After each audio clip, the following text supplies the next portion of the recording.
Good afternoon and welcome to NTV News. I am Siksha Sharma. Let's take a look into the headlines first.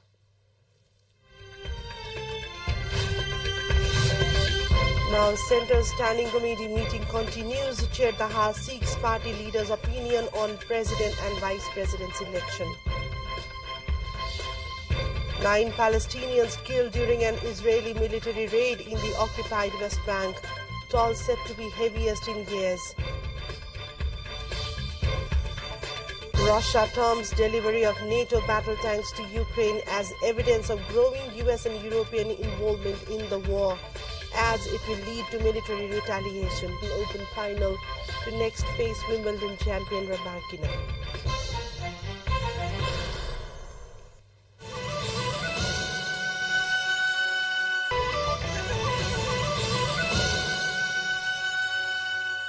Welcome back to NTV News. We take a look into news in detail now. The ruling CPN Mao Centre is holding its standing committee meeting today as well. In a meet held at Thursday at the party office in Padistara, the party emphasized that the country's president should be appointed on the basis of national consensus. Also, Prime Minister and Chairman of the CPN Mao Centre, Pushpa Kamal Dahal, informed the party leaders about the latest political situation and the work of the government. A party secretary, Devendra Paurya, said that they will try to promote a common personality as per the provisions of the constitution by gathering the consensus of all political parties on the presidential candidate. Towards other developments to bring about reforms in the country's public transportation system. Deputy Prime Minister and Minister for Physical Infrastructure and Transport, Narayan Kaji Shrestha, formed the study task force on vehicle pollution, road safety and road accident reduction. Former Secretary Sharat Chandra Paudel is the coordinator of the 7-member task force. The task force is assigned to prepare a report based on its study. Former Additional Inspector General AIG of Nepal Police Bigyan Raj Sharma, Professor Dr. Padam Bahadur Shahi of Pulchuk Engineering Campus, public transport expert Madhusudan Acharya and engineer Vijay Gautam are the members in the task force. The task force shall have a representative from the public transport entrepreneur. Director General of Transport Management Department Dr. Tokraz Pandey is the member secretary of the transport.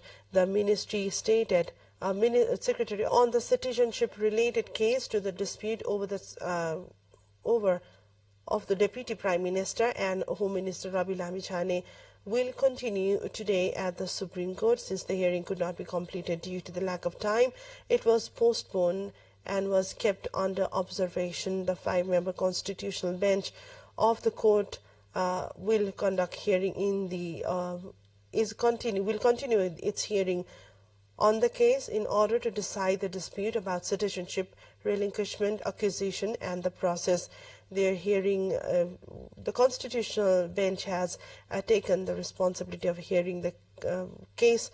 The constitutional bench comprises Acting Chief Justice Hari Krishna Karki, Justices Vishwambar Prasad Shrestha, Ishwar Prasad Khatibora, Dr. Anand Mohan Bhatrai. Arguments of the parties, the opposition, the government, lawyer, advocates and others, and based on the arguments between the two sides. Advocates Rabiraz Vasaula, Yuvraj Paudel and others had filed a writ petition at the Apex Court posing questions over the eligibility of Deputy Prime Minister Rabi Lammichhane, also the President of the Rashtriya Swatantra Party, as a member of the Parliament. And let's take a look into a short break here. More news follows up next. Stay with us. Welcome back to NTV News. We take a look into further developments. The quake survivors of a 5.9 magnitude earthquake with the epicenter. However, the locals complain the authorities are yet to reach them for assessing the damage details. Hundreds of quake-displaced families are taking refuge in a nearby temple or at their kin's houses. The authorities have admitted that the collection of damage details, including rescue and relief efforts, has remained ineffective. One 35-year-old woman of Gaumul Rural Municipality 2 of the district had died after being hit by a stone that fell upon her following the earthquake, while 3 others were injured in a mishap.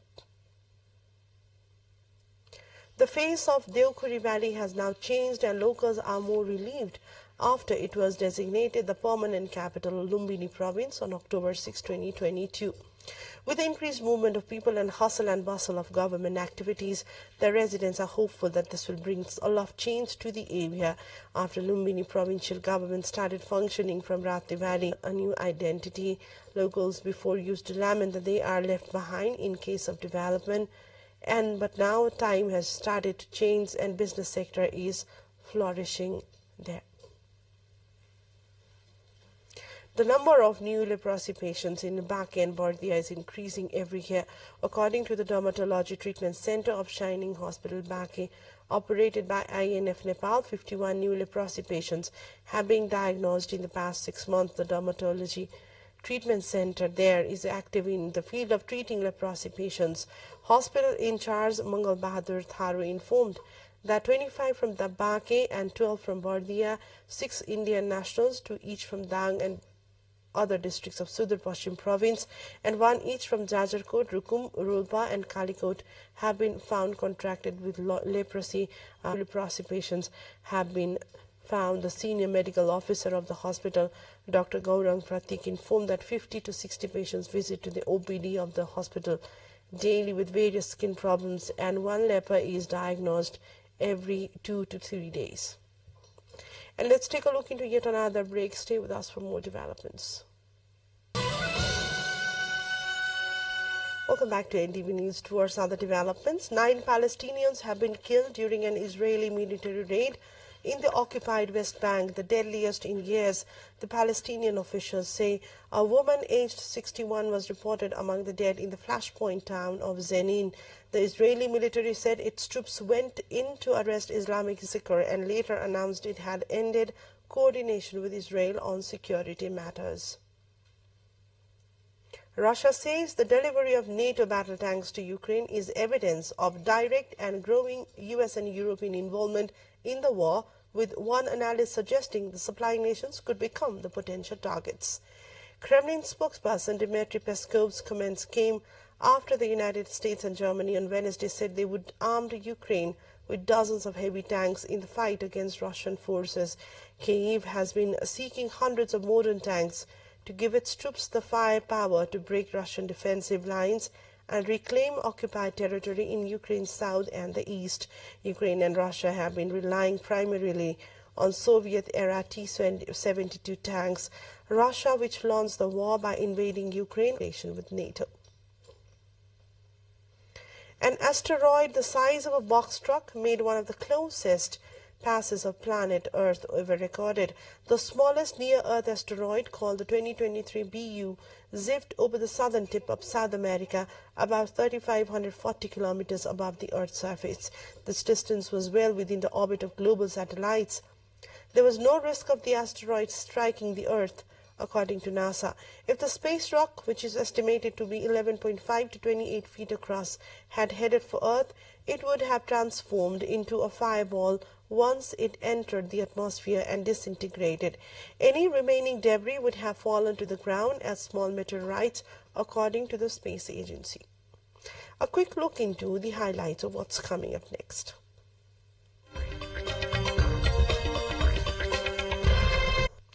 Archaeologists say they have found a gold leaf-covered mummy sealed inside a sarcophagus and that had not been opened for 4,300 years. The mummy, the remains of a man named Hekashepes, is thought to be one of the oldest and most complete non-royal corpses ever found in Egypt. It was discovered down a 15-meter shaft at a burial site south of Cairo, Saqqara, where 3 other tombs were found. One tomb belonged to a secret keeper. The largest of the mummies that were unearthed at the ancient necropolis is said to belong to a man, a priest, inspector and supervisor of the nobles there. And let's take a look into what's in the sports front.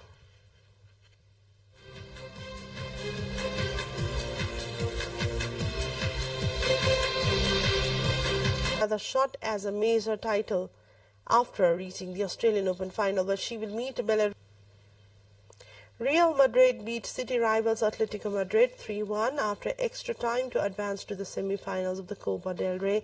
Atletico took the lead with Alvaro Morata scoring from close range following Nahuel Molina's low cross.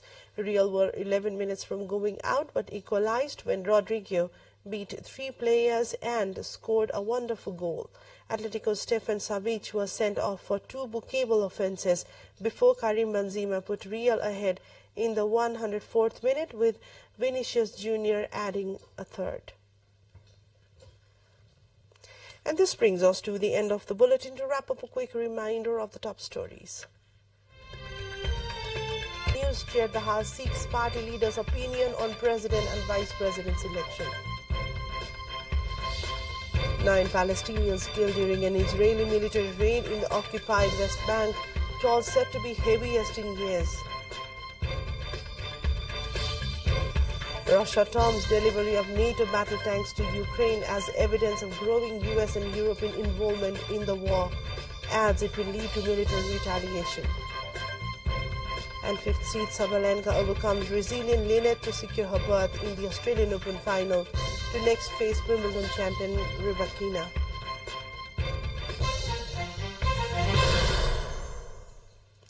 That's all for now. We'll come back to with another news bulletin in Nepali in less than an hour, and our next English news will bring you right at 6 in the evening. Keep watching Nepal Television. Have a great day. Namaste.